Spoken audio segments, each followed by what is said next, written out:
जाता है कि इस मंदिर का निर्माण विजयनगर साम्राज्य के महान शासक कृष्णदेव राय ने करवाया था, पर यह सच नहीं है। इस मंदिर में वेंकटेश्वर भगवान की मूर्ति कहां से आई और इस मंदिर का निर्माण कब और किसने कराया, यह जानने के लिए हमें एक पौराणिक कथा को समझना होगा। इस कथा के अंत तक आपको मंदिर के रहस्यों की आधी सच्चाई खुद ब खुद समझ आ जाएगी। तो इस कथा को अंत तक जरूर देखें, क्योंकि यह आपको एक रहस्यमयी दुनिया की ओर ले जाने वाली है। पौराणिक कथाओं के अनुसार प्रलय के उस भयावह दौर की बात है जब समस्त पृथ्वी जलमग्न हो गई थी। पौराणिक ग्रंथों में वर्णित है कि पवन देव ने अपने उग्र रूप में इतनी प्रचंड गति से उड़ान भरी कि आकाश के बादल फट पड़े और ऐसा वर्षा का प्रकोप शुरू हुआ जिसने धरती को पूरी तरह जल में डुबो दिया। ऐसे में समस्त सृष्टि को संकट से उबारने के लिए भगवान विष्णु ने आदि वराह का अवतार धारण किया। उस दिव्य वराह ने अपने विशाल दांतों से संपूर्ण पृथ्वी को जल के गर्भ से बाहर निकाला और उसे पुनः स्थापित किया।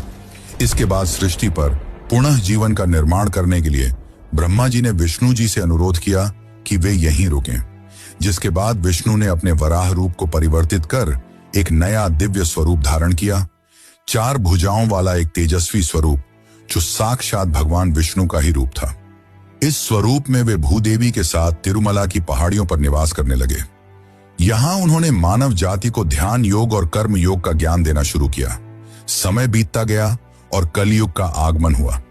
तब विष्णु इस लोक को छोड़ अपने बैकुंठ धाम वापस लौट गए, जिससे ब्रह्मा जी काफी चिंतित हो गए और उन्होंने नारद से अनुरोध किया कि वे श्री हरि विष्णु को वापस पृथ्वी पर लाएं। इसके बाद नारद जी गंगा किनारे पहुंचे। वहां उन्होंने देखा कि कुछ साधु गण एक गंभीर विषय पर चर्चा कर रहे थे। वे यह निर्णय नहीं कर पा रहे थे कि उनके यज्ञों का फल किस देवता को अर्पित किया जाए।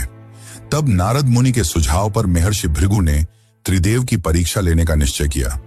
सबसे पहले वे ब्रह्मा के पास गए, पर उस समय ब्रह्मा अपनी सृष्टि के निर्माण कार्य में व्यस्त थे, जिससे महर्षि काफी क्रोधित हुए और वहां से चले गए।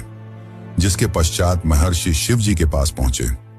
भगवान शिव ने जैसे ही महर्षि भृगु को देखा, वे प्रसन्न होकर उनका आलिंगन करने के लिए आगे बढ़े।